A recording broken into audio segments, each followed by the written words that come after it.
What's up everybody, this is Yuuma here again with another Moonlight Blade mobile video. Today we're going to be covering Guild Tournament, aka Guild Wars or GvG, whatever you like to call it. I feel like a lot of people have issues with understanding Guild Wars, whether you're a day one player or a returning player. It's just some complexity to it, but once you understand everything, it's completely easy. But this is what this video is for, to go in depth about it. If you want to forego the video and just kind of do some research on your own, as long as you're on the guild tournament screen, press the play style instructions. And this is where you can read the incomplete rundown of what the guild tournament is.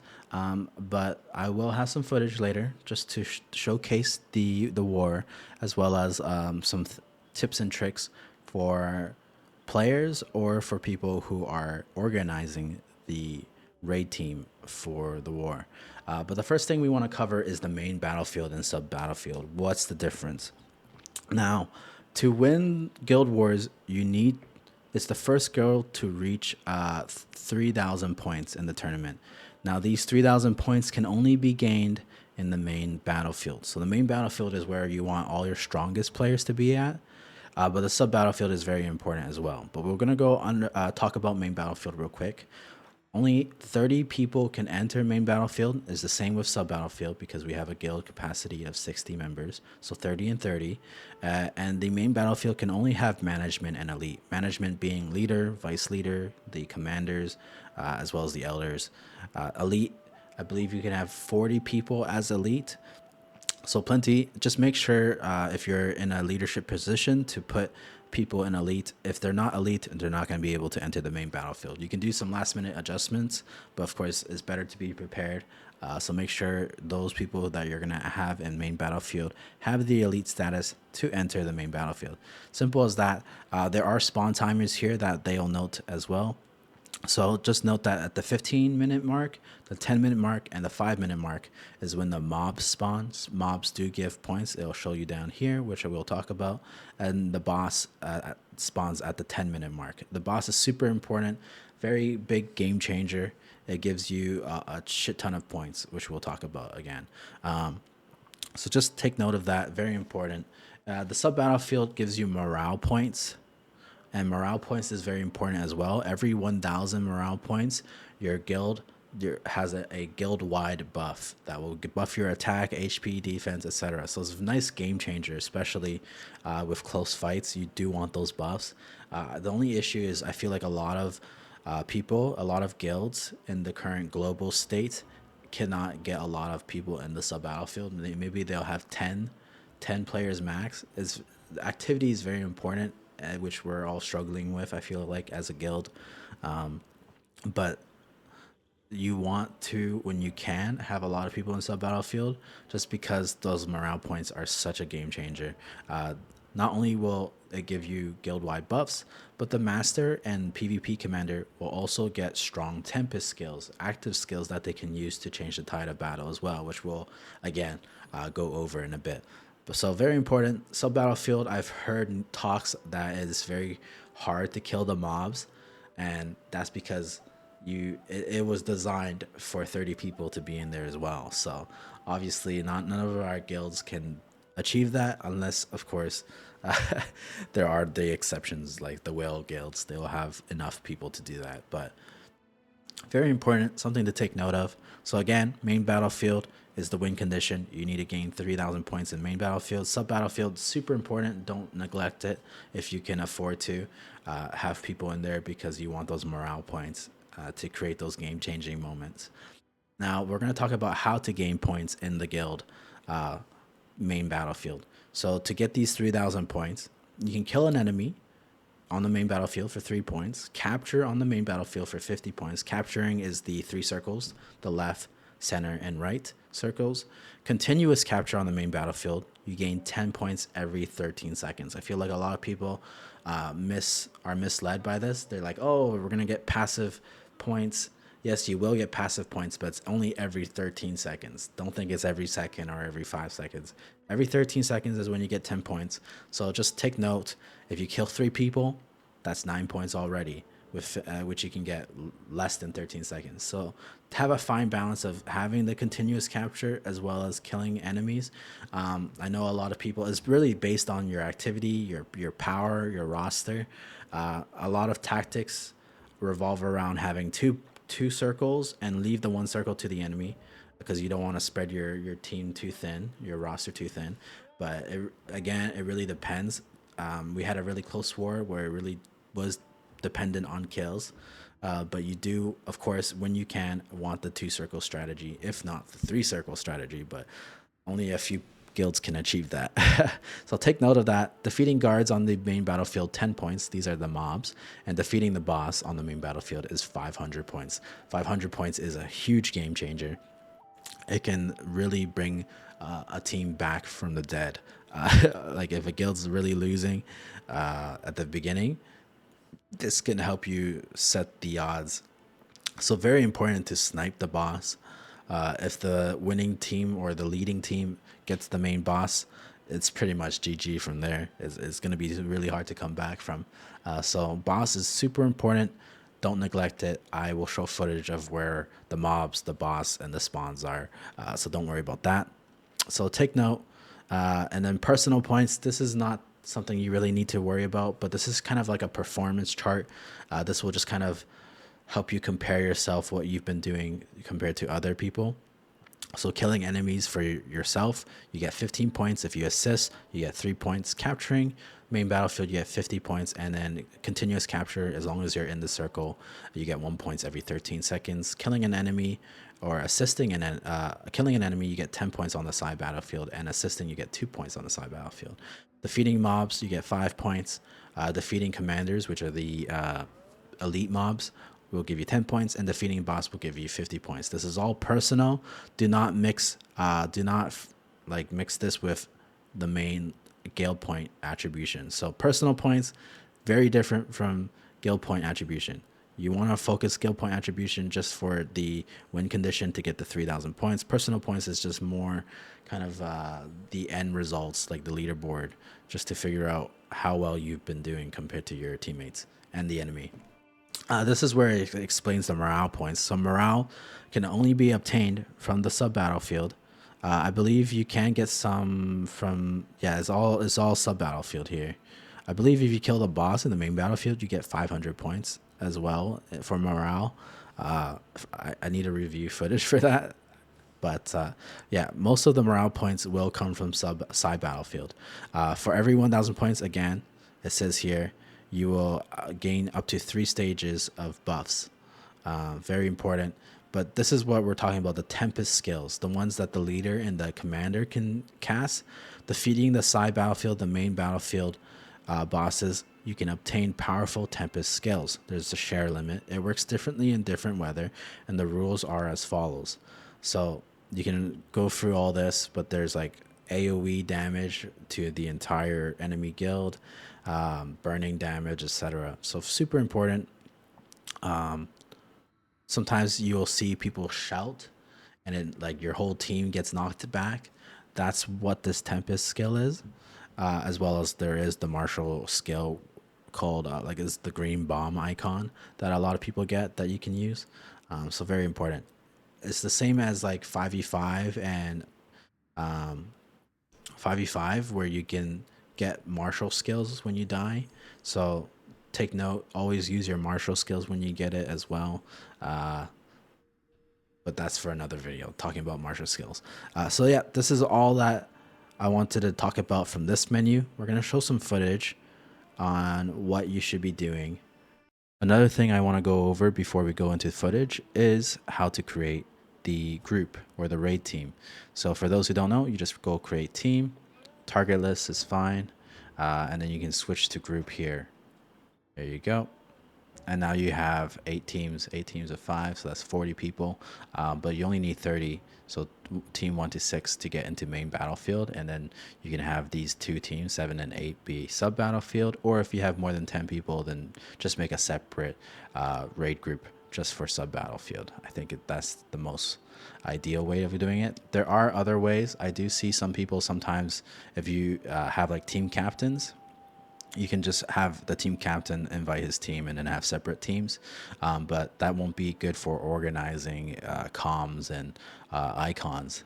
But you know, to each their own. Every guild has their own preference, and I will show you if I can get Rosaria in here, my girlfriend.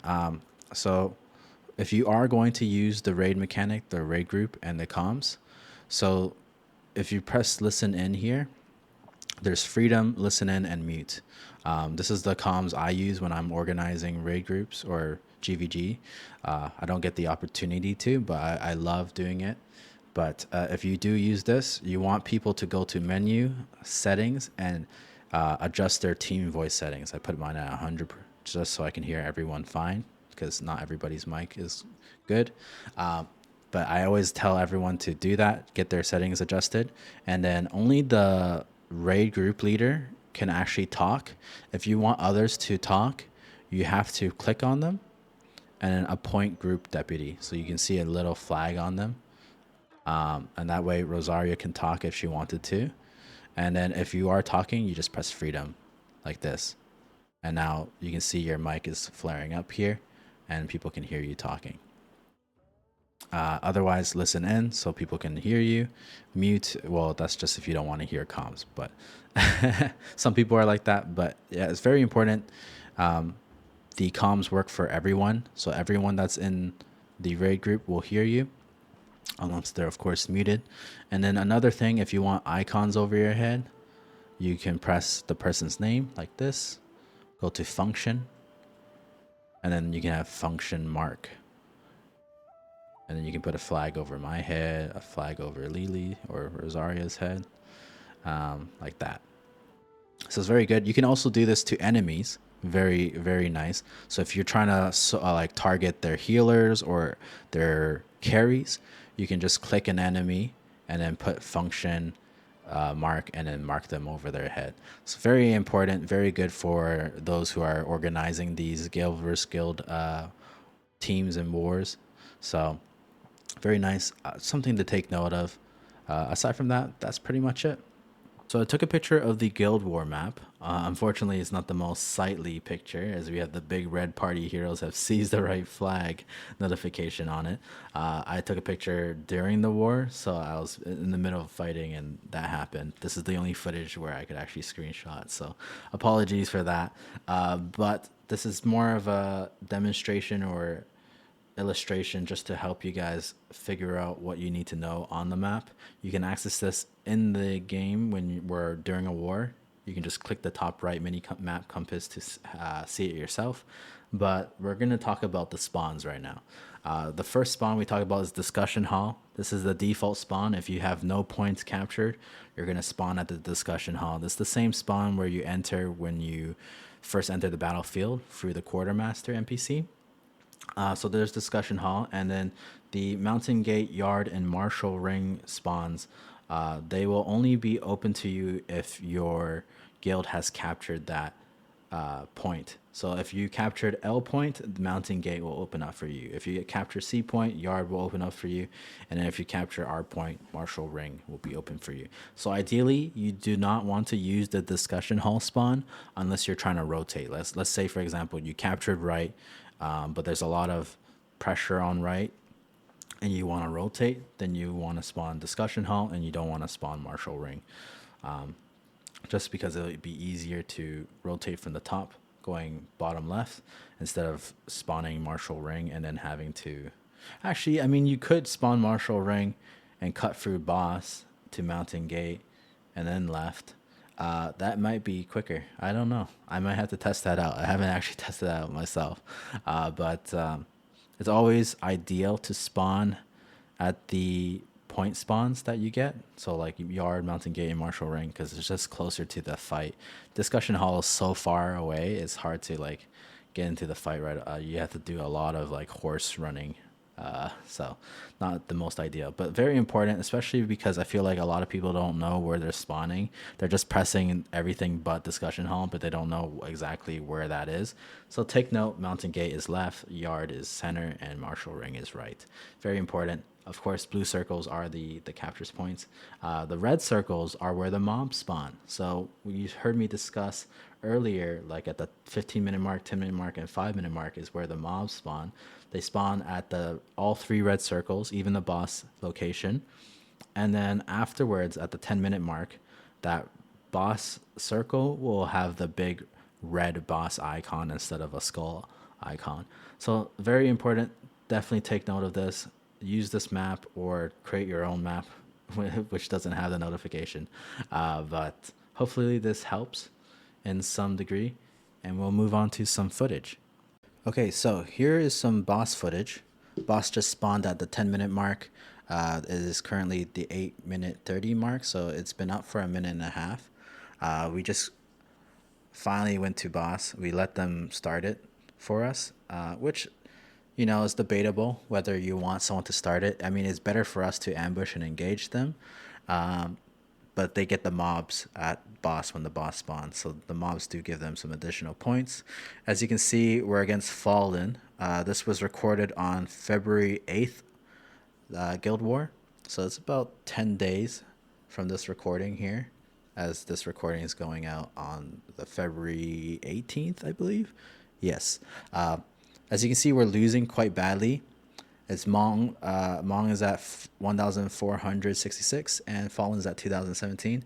So we need this boss to come back. So this is just a great demonstration of how the boss can bring you back into the fight. If we lose this to Fallen, there's no way we're coming back.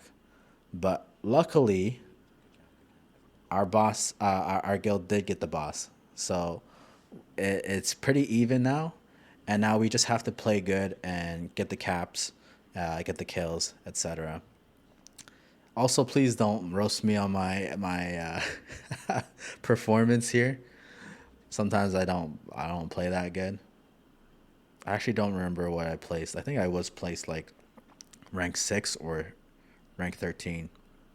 But I won't show the scoreboard just for my guild's privacy, of course. But we're here at center, and I think we're going to play center for the most part. We're going to play for kills, and we do have like a team that's roaming and capping sides when they can, because we do still want the 2-point or 2 capture point advantage for that passive 20 points every 13 seconds. But as you can see, we're still a little bit behind against Fallen. Not too far behind. We can still catch up, and we do start to like perform, I guess you could say, near the end of this fight. But whole point is trying to push them out of the circle. I didn't really have a goal here. I wasn't really focusing on people. I think because I was I don't know what I was doing, to be honest. I was pretty sidetracked during this fight, I think. I just kind of played disruption, go into the most amount of people possible and cause mayhem.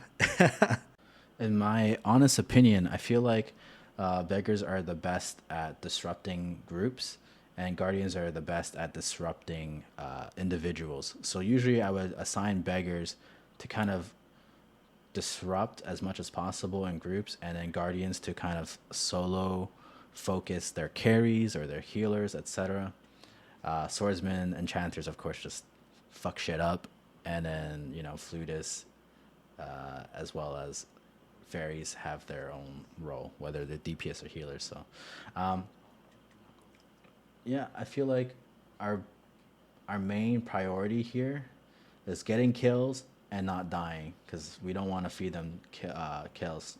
So we were just calling to kind of group up, push them out of circle, focus out individuals that are low, and then just tell people to retreat when they can.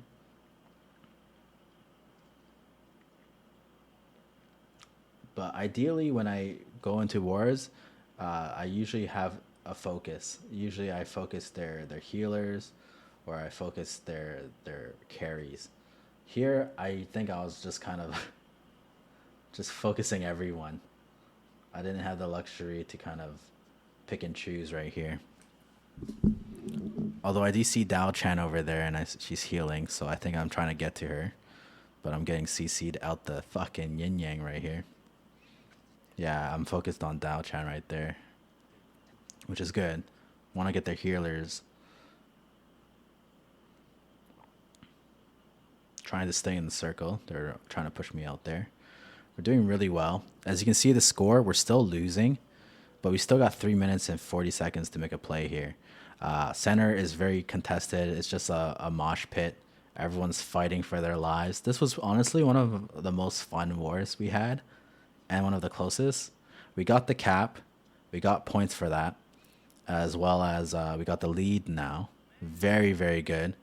And I think we still have a side team that's capping as well. So that's really good. Now we just need to maintain our lead. So we're just shot calling to focus down people, stay alive. Same thing as always. We're really low here, but luckily we got good healers to keep us up. Unfortunately, I wish I could increase the volume so you guys can hear like the game effects, the combat effects, but we do have shot callers talking in the background, so I don't really want to, you know, expose them too much. I try to lower the volume as much as possible so for their privacy. So I just got to commentate throughout this fight. But very good fight. Really enjoying what we're doing. We lost the lead by 5 points, but we gained it by another 5. So we killed 2 people, because remember, every time we kill someone, it's 3 points. I think they got a cap on one of the sides. I didn't see there, where they just killed a shit ton of us.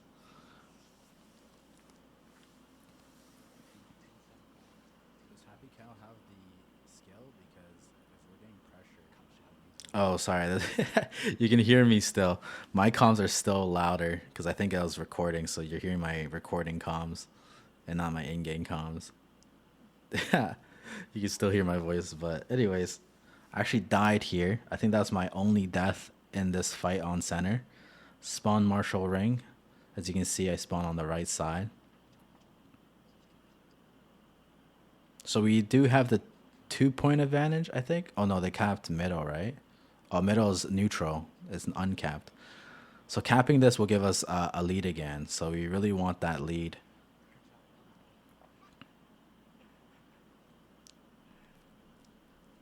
Doing good. We got the cap again. Every time we cap, I believe we get 50 points right there, right? So we increasing that gap threshold. So if you kind of think about it, actually, if you keep letting them like contest and then the point goes neutral, but you recap, you can just farm points. Couldn't you?